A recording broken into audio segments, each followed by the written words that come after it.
I'm Abiola, 32, female. Man, let me tell you, life was good for me before this crap hit the fan. I was a laid-back and fun-loving person who had it all. I had a job I loved, a caring husband named James, and a fantastic relationship with my mother-in-law, Candace. Everything seemed fine and dandy, you know. For the first 3 years of my marriage, things were smooth sailing. James, my husband, and I were like two peas in a pod. We laughed together, supported each other's dreams, and created beautiful memories that I thought would last a lifetime. It felt like a fairy tale, and I couldn't have been happier. One of the best parts was my bond with Candace, my mother-in-law. She was a gem of a woman, always welcoming me with open arms, and we'd often spend weekends chatting and sipping on some delicious tea, both figurative and literal. I cherished those moments, genuinely believing that our relationship was as strong as it seemed. In fact, let me give you a taste of the good times. There was this one summer when James and I decided to take a road trip along the stunning California coastline. We laughed until our stomachs hurt, singing our favorite tunes as the wind whipped through our hair. The joy and love we shared during that adventure made me feel invincible. But, my friends, all good things must come to an end, or so they say. And let me tell you, that saying couldn't be truer for my seemingly perfect life. One fateful day, I stumbled upon a truth that shattered my illusions. One day, I was coming back home from work, and this is what happened. I tried opening the front door, but for some reason, it appeared to be locked from the inside. I thought it was strange, since it normally wasn't locked, so I made my way to the back of the house to access the back door. As I approached the back door, curiosity gnawed at me like an insatiable itch.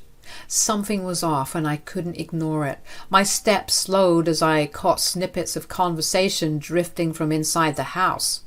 It was Candace and James talking about me. Naturally, my first thought was that they were planning a surprise for my upcoming birthday. Oh, how wrong I was. I pressed myself against the wall, eavesdropping on their conversation. The words that reached my ears felt like daggers to my heart. They weren't whispers of love or excitement. No, my dear friends. It was something entirely different. No, don't you see, James? We need to use Abiola for this. You know what, Ma? You're right. I mean, it'll be foolproof, right? Of course, no one would suspect a thing. I continued to listen intently, my spidey senses sensing something wrong with this whole conversation. My heart sank, and a surge of disbelief washed over me as I stood frozen, absorbing the words that pierced through the closed door. The two people I trusted the most were planning something sinister, and they were going to involve me. They were discussing using me as their scapegoat in a huge fraud. The very thought made my blood run cold. James's voice, once filled with love and tenderness, now dripped with deceit as he detailed their twisted plans. We'll make it look like Abiola was the mastermind behind it all. With her reputation and access to sensitive information, she'll be the perfect target. Candace's voice, usually warm and comforting, sounded cold and heartless as she chimed in.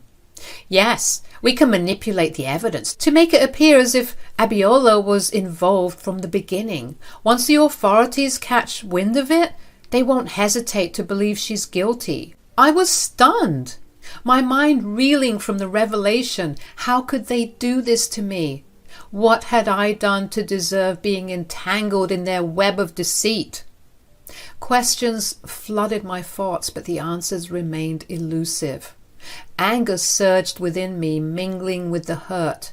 They had locked the front door to prevent me from discovering their vile plot, to keep me in the dark while they schemed against me. It was a betrayal of the highest order, and I couldn't fathom how my own husband and mother-in-law could stoop so low. Tears welled up in my eyes as the shock gave way to a resolute determination. I refused to believe that this was the truth. that the people I loved and trusted had such malicious intentions. But the evidence before me was undeniable, and I had to face the harsh reality. Another feeling that I was feeling was pure confusion. What exactly did they think they were going to do? Did they think they could outsmart me? Me? A literal detective? Unraveling the truth and working on cases involving people like my husband and mother-in-law was my literal job. I had the skills and knowledge to see through their deception and fight back. Hard. I took a deep breath, steeling myself for the confrontation that lay ahead. With the upper hand now, having overheard James and Candace's nefarious conversation, I made my way back to the front of the house. I dialed James's number, my heart pounding in my chest as I waited for him to answer. Hello? Hey, I am at the front door and it's locked. Can you let me in? There was a moment of silence on the other end, and I could almost sense James's surprise. Of course, babe. Coming. Sorry about that. Within moments I heard the door being unlocked and James appeared before me, a wide smile on his face as if nothing was amiss, but behind his facade I could see the darkness lurking, the knowledge of his treachery weighing heavy on my heart. I played the part, pretending to be unaware of the conversation I had just overheard. Hey babe, I thought you were out. James beamed at me, his eyes glimmering with deceit. I just finished work early, so I decided to come back home and relax. As we exchanged pleasantries, my mind raced with conflicting emotions. Candace's presence in the kitchen only added to the turmoil. She played the doting mother-in-law, offering kind words and well wishes. I played along, engaging in small talk, while inside I seethed with anger and sadness. Once Candace bid her farewell and left for the evening, I found solace in the bathroom. The familiar walls provided a temporary refuge as I allowed myself to break down, tears streaming down my face. It was a stark contrast to the stoic demeanor I maintained in my detective work, a reminder that even the safest of spaces could be tainted by deceit. In that vulnerable moment, I vowed to gather more evidence, to dig deeper into the web of lies that had entangled my marriage and my relationship with Candace. I couldn't let their wicked plans come to fruition. It was time to unveil their true intentions, protect myself, and seek justice. Wiping away my tears, I emerged from the bathroom with renewed determination. No longer would I be the unsuspecting victim. I would confront James and Candace head-on, unravel their scheme, and ensure that their deceit would not go unpunished.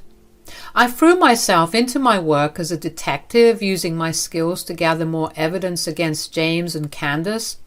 Determined to expose their treachery, I began wiring our home, strategically placing cameras and microphones in hidden locations. Every nook and cranny became a potential source of crucial information. During one of my shifts at work, I stumbled upon a disturbing revelation. Candace, it seemed, had been visiting our house regularly, engaging in secret discussions with James about their wicked plan.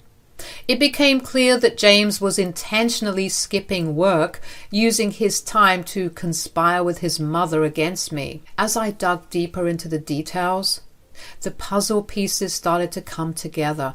I discovered their intricate plot, their scheme to make me the scapegoat for a massive fraud. It sickened me to the core, realizing that the man I once loved and the woman who had treated me with kindness were capable of such betrayal. Each day brought new revelations, and I diligently collected and documented the evidence. I became a master of organization, meticulously compiling every incriminating piece of information.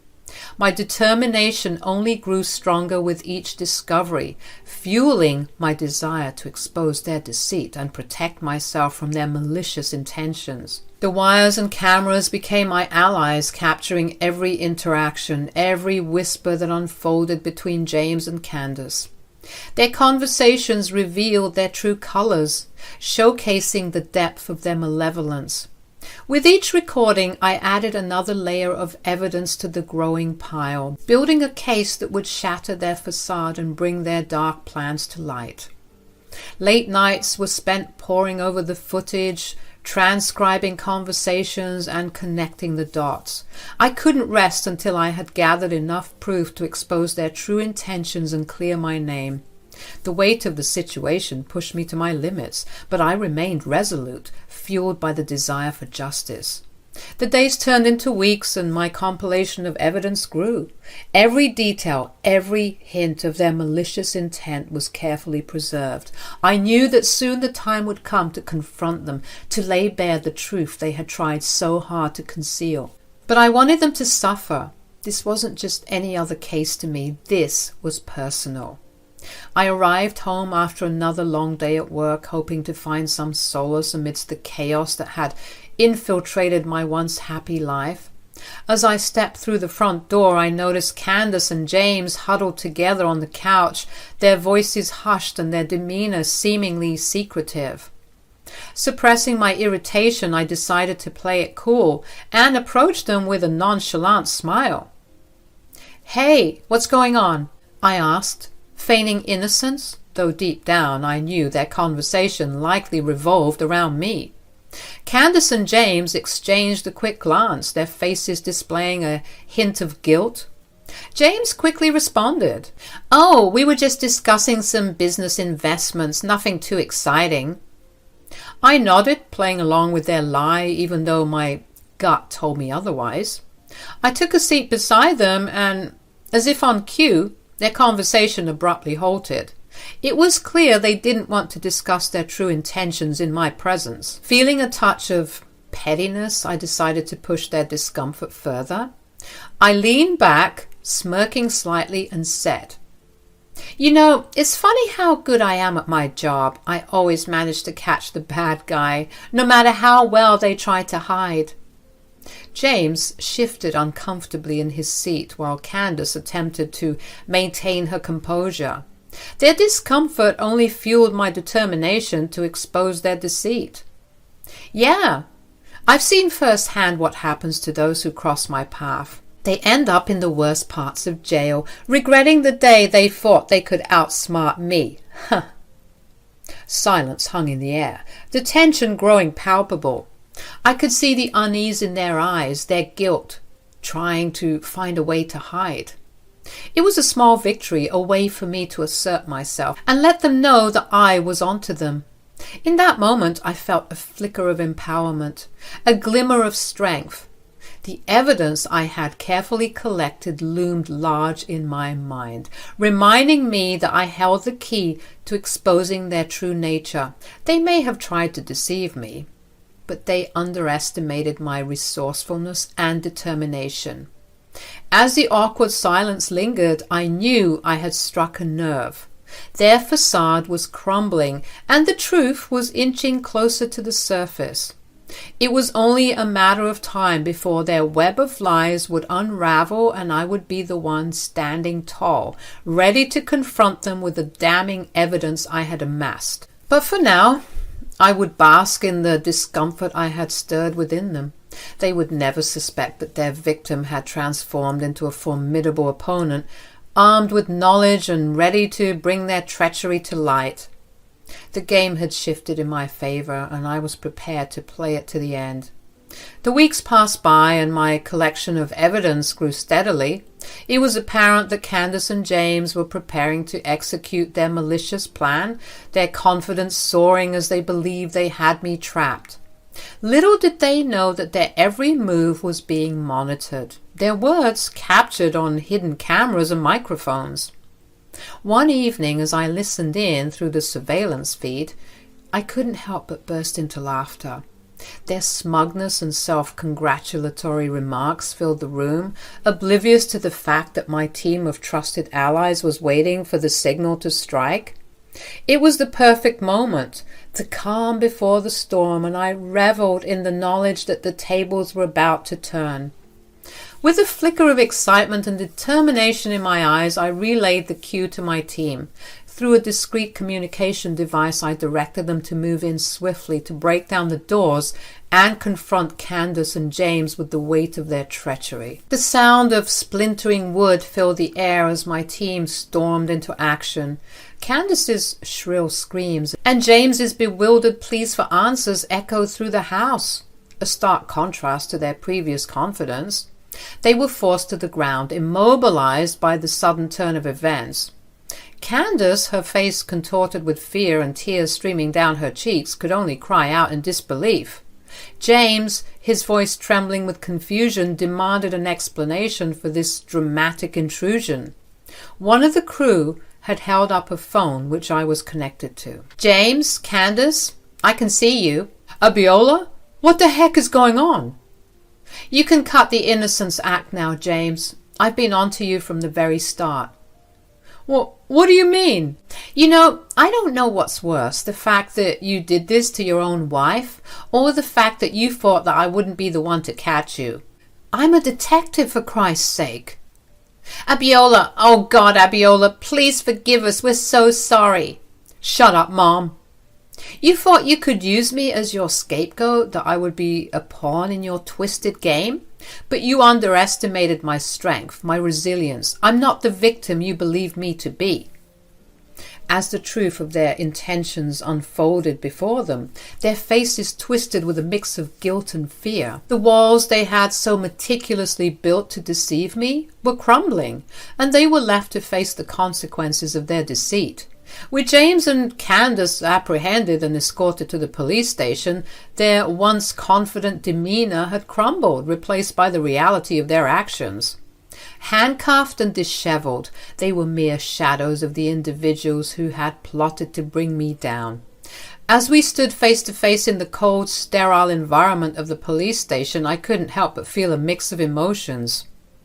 Part of me pitied them, recognizing the desperation and misguided choices that had led them to this point. But their apologies fell on hardened ears, for I knew that I had to protect myself and maintain the distance that their deceit had forged between us.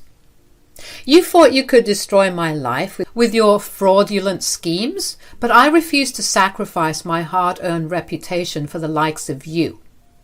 James and Candace pleaded with me, their voices filled with remorse and regret. They begged for forgiveness, their words an outpouring of desperation to salvage any semblance of the relationships we once shared.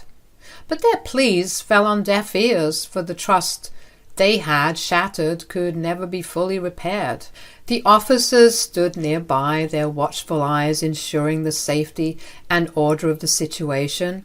Sensing that the time for further conversation had passed, I instructed them to take James and Candace away to face the legal repercussions of their actions. As they were led away, their expressions filled with a mixture of shame and resignation. I couldn't help but reflect on the journey that had brought us to this point. What once seemed like a perfect life had been tainted by deceit and betrayal. The web of lies they had woven had unraveled, leaving behind a tangled mess that required time and healing to mend. Walking away from the station, I felt a sense of liberation and relief. The weight of their deceit had been lifted from my shoulders, allowing me to move forward and rebuild my life on the foundation of truth and resilience. Their attempt to ruin me had only served to strengthen my resolve and reinforce my commitment to justice. As the divorce proceedings with James commenced, I was determined to sever all ties with the man who had once been my partner in life. The legal process mirrored the dissolution of our trust and love, leaving me with a sense of finality and closure. While James awaited trial for his crimes, I focused on rebuilding my life, free from the toxic influence that had plagued our relationship. The courtroom became my stage as I sat confidently in the front row during both Candace and James's trials. Their pitiful glances and attempts to garner sympathy were met with a smirk and a wave, a silent reminder of the strength I had found within myself. No longer would I allow their actions to define me or hold power over my emotions. James, who had once been my rock, was revealed as a snake in the grass. The resentment I held towards him simmered beneath the surface, fueling my determination to move forward without looking back. I realized that his deceit and betrayal were never a reflection of my worth, but rather a manifestation of his own character flaws. As I navigated the aftermath of James and Candace's trials, something unexpected happened. Word spread about my role in unraveling their deceitful schemes, and recognition started pouring in. Colleagues, friends, and even strangers admired my courage and resilience in taking down my own family members. It was a difficult thing to do, exposing the dark underbelly of my own blood, but I knew it was necessary for my own liberation.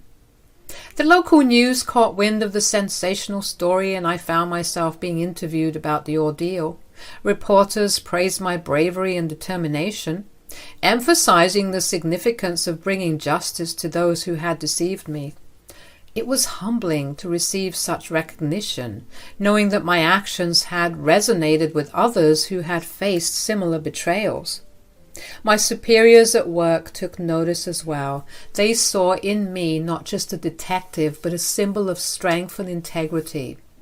I was commended for my unwavering commitment to upholding the law, even in the face of personal turmoil.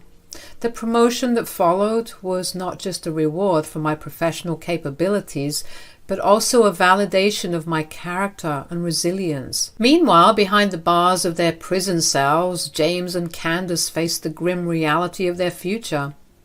Gone were the days of their lavish lifestyle and deceitful escapades. They were left to grapple with the consequences of their actions, imprisoned by their own greed and manipulation. The once carefree and jovial James now wore a haunted expression. His charismatic charm faded in the harsh reality of incarceration. The weight of his choices bore down on him, and I couldn't help but feel a twinge of satisfaction, knowing that he could no longer escape the consequences of his actions.